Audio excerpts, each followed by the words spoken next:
Hi guys, and welcome back to the Kerbal Space program. Today we're going to be launching Korolev Mark 1. It's named of course after Sergei Korolev, the lead rocket designer and engineer for the Russian space program, and that was during the space race. A lot of people think of him as the father of astronautics as we know it. He was involved in numerous high-profile Russian missions involving Sputnik and launching Yuri Gagarin into orbit. So he was an important guy. So as always, you guys get to watch this in 4 times time acceleration, so as not to make these launches tedious and boring. Because of course, if you watch all the launches in this episode in real time, it'll probably be a 50-minute episode. So this craft is not orbit capable, it's just burns all its fuel trying to get into space and comes down in a suborbital trajectory, which is fine. I mean, that's what it's meant to do. Because these, if you remember from last episode, the contract that we accepted, or contract, were for around 9 Kerbals to go into suborbital trajectories. So here we've got 4 in this craft, and we've got Jeb with them as well. So we put Jeb in there. We've got a probe core inside that cargo bay, as well as some scientific experiments, just so that for the next mission, which we'll also show, we can put all 5 of the remaining astronauts into this craft and just steer it via probe. So you can see there that we're transferring all the science into our science bay in the upper stage of the rocket, so that when we lose the bottom stage we still can keep all our science. So you can see there the trajectories mod is doing a great job showing us where we're going to land, and we're just re-entering there. And it looks like as we lose our rocket engine, we also lose our stability. But that's fine, because by opening the cargo bay, we can change our center of drag to the back of the ship and regain stability. But it just goes to show that this ship is not particularly re-entry worthy, if you like. So we'll have to make some iterations to this.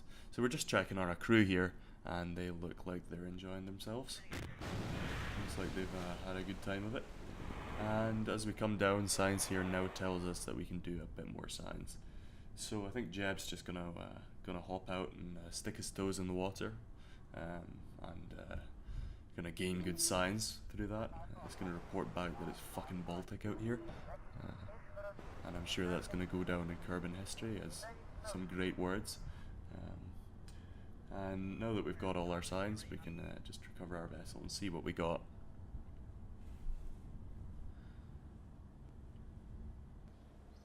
So it looks like we've got around 63 signs from that mission, and completed one of the contracts, which is really great. So now for the rest of the Kerbals, the tourists. So this is the same craft, the Korolev Mark 1, and it's launching again, but this time we're going in the other direction. I do this just because there's probably better biomes, or not better, but biomes that I haven't explored. So it's probably beneficial to launch this way. So yeah, it's exactly the same mission profile. We might go slightly less high, but we still managed to make it into a suborbital trajectory into space. Obviously we can't do crew reports because none of the crew are trained astronauts. They're all just tourists, and the actual control of the vessel is presumably being done by some Kerbal intern at the Kerbal Space Center, flying the ship with a joystick. So you see we're coming down in the desert there. So it makes me wonder, do the Kerbals know exactly where you're going to land, or do the mission planners know where you're going to land before you do? Because I just decided on the fly that I was going to turn the other way this time. It's not like I planned exactly where I was going to land. Nobody ever does, really. Obviously we'll try and get to the Kerbal Space Center, but nobody really plans where they're going to land. So do the recovery missions know exactly where you're going to be?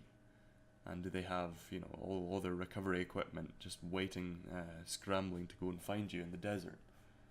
Or do the Kerbals just have to hike back?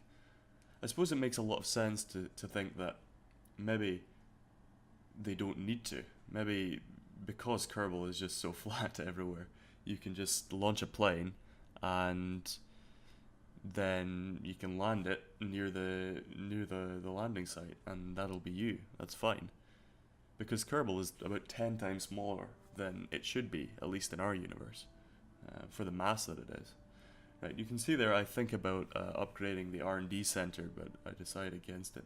I decided instead to upgrade the astronaut complex, because that will allow me to take surface samples and get even more science. What this space program needs, I think, is some unpaid research. So you can see there I'm going for max commitment, and we're doing an unpaid research program, which essentially gives us free science. I mean, not quite, but it takes one of our reputation and gives us free science. So you can see there that we're going to try and complete our contract to rescue Leeroy Kerman from orbit.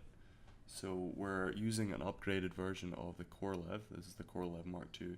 It's now orbit capable because we've removed one of those crew cabins and we've exchanged it for some fuel tanks. So it's now fully orbit capable. So you can see there we get the capsule in the right position and we launch. Obviously 4 times time acceleration again. We're just doing our gravity turn.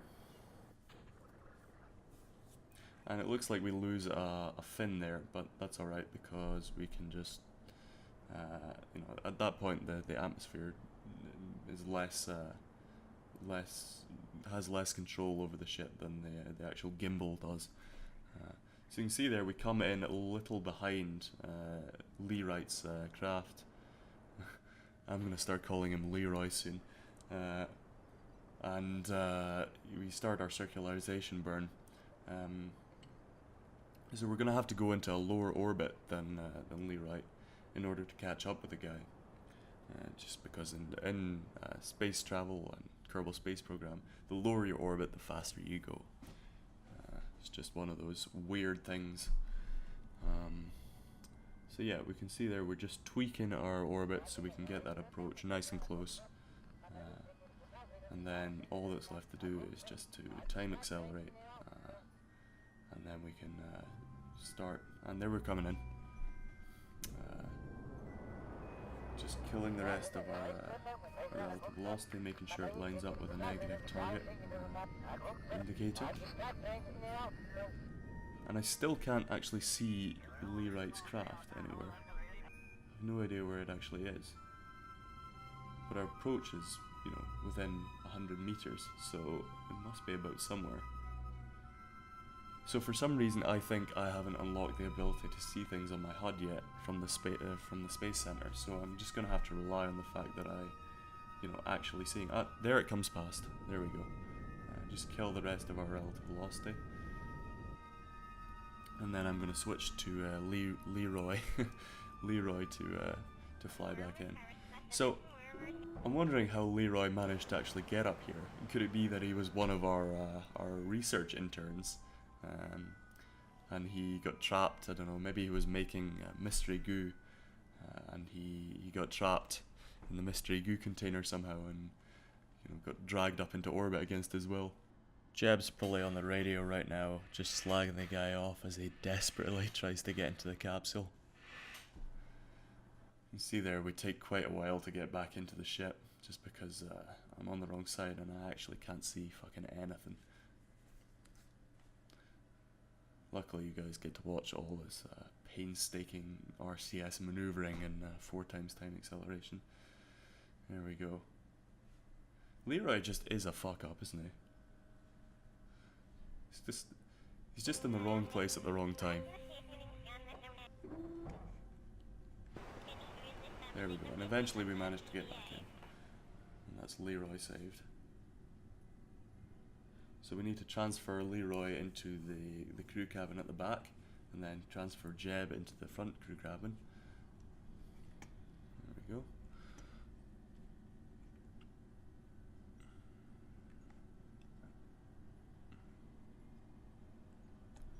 Just warping around to the light side of Kerbin, so that you guys get to watch the re-entry in actual daylight and you're able to see something.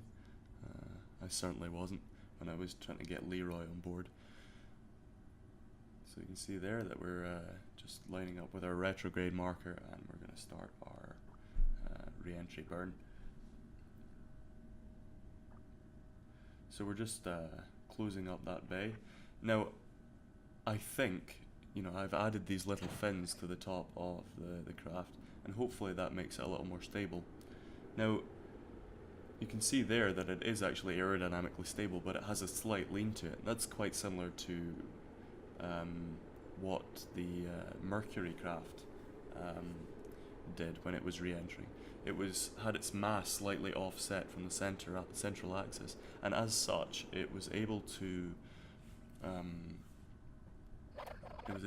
control its orientation, right, by rolling, obviously, and it was able to use the bottom of the craft as an aerodynamic fin while it was re-entering. And as such, by rolling the spacecraft, it was able to control where it was going to land, very, very generally, but it was able to kind of, you know, decide if it was going to glide a bit more or it was going to come further down. So now we have the Terishkova Orbiter. This is a 2-part mission to Minmus. So we need to go and get some science. So what we have is a contract to put a satellite in a certain orbit of Minmus. So we have the bottom stage of the rocket, or bottom stage of the orbiter, is going to take us out to Minmus and get into the right orbit. And then the top stage is going to return from Minmus orbit, leaving that ship there to fulfill our contract. So we've got asparagus staging, you can see there, just to get us up there. And it looks like we're going to have plenty of fuel, which is good because we do need to do a little maneuvering when we get to Minmus orbit. Now, the Terishkova rocket is, of course, named after Valentina Terishkova. She was a Russian astronaut or cosmonaut, an engineer, and she eventually became a politician because of that.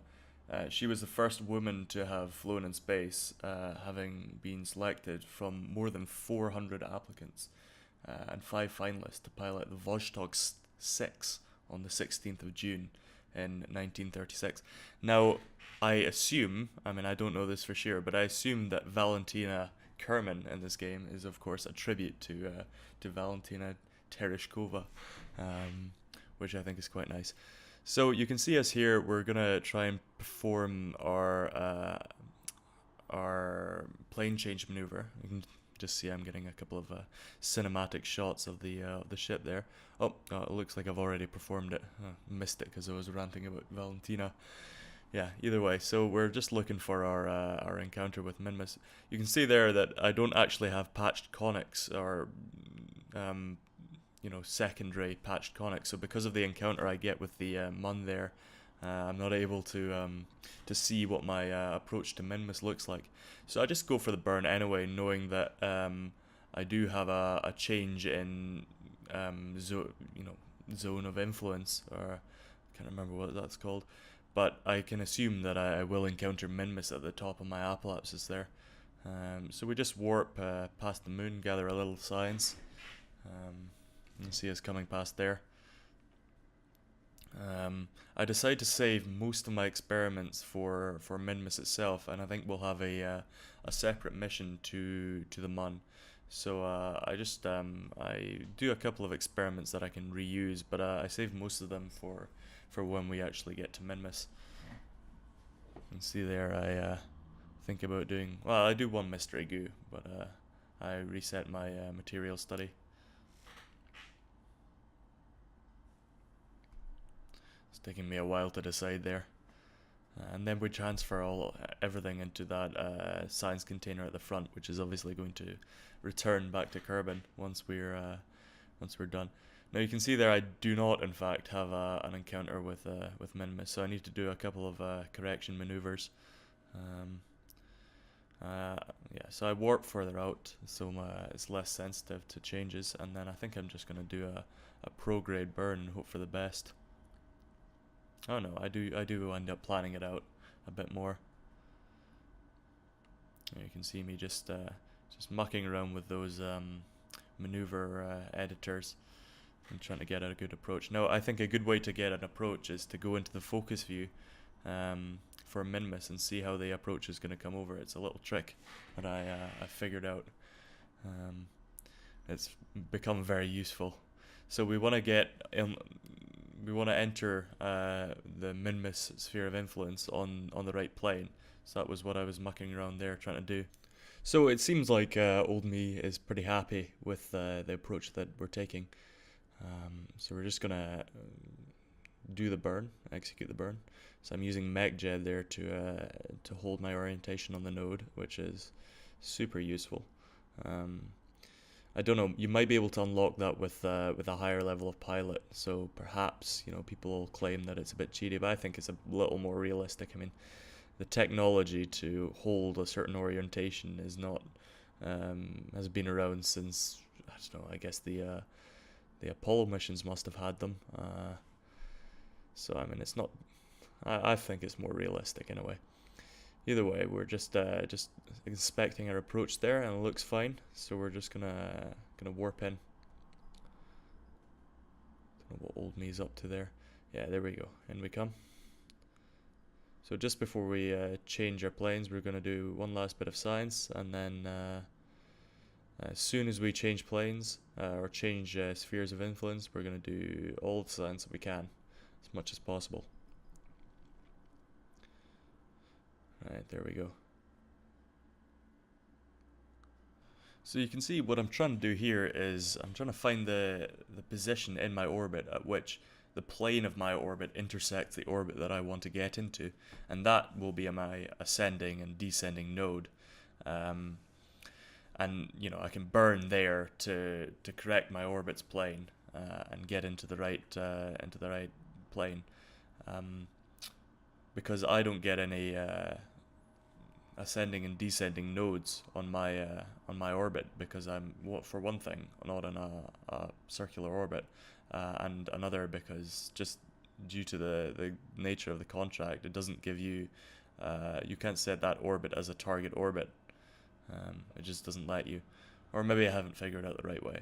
Either way, you can see us going down low over min-miss, and we appear to get the right plane.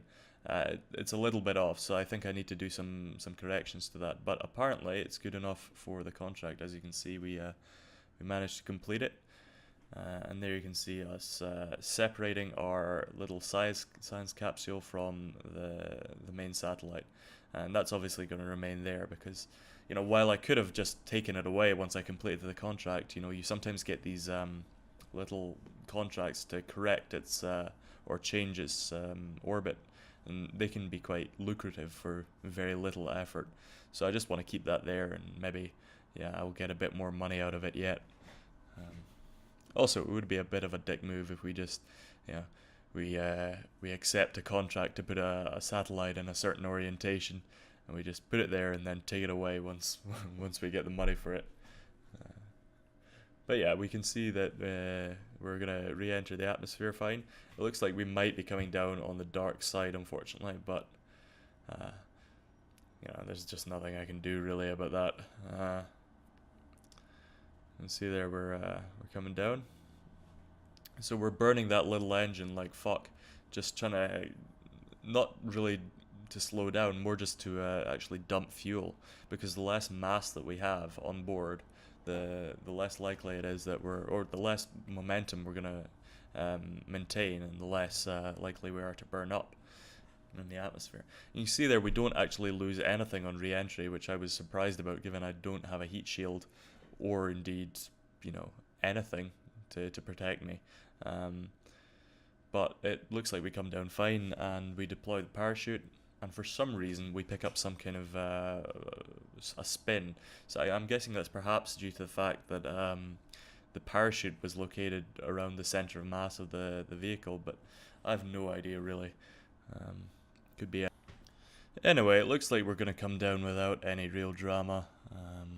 The spin seems to have subsided, and we managed to recover it without any problems. So we get a bunch of science. It looks like we got 160 there. We recovered a bunch of funds as well, which is always nice. So it's we accept a contract to land on Minmus, so we know where we're going next episode. So I think about upgrading the R&D center, but I actually decide that maybe the astronaut complex is a better shout because I can do surface samples and get even more science. Now I get some aerodynamics there, and I get some pods because I want to do a manned mission to Minmus, and having some decent command pods would be really useful. And I decide to spend the rest of the science on this node here. I've no real reason for doing that other than there was a lot of stuff on there. As always guys, thank you for watching, and I hope you'll join me for the next episode where we're going to send our Kerbals on the next step towards colonization.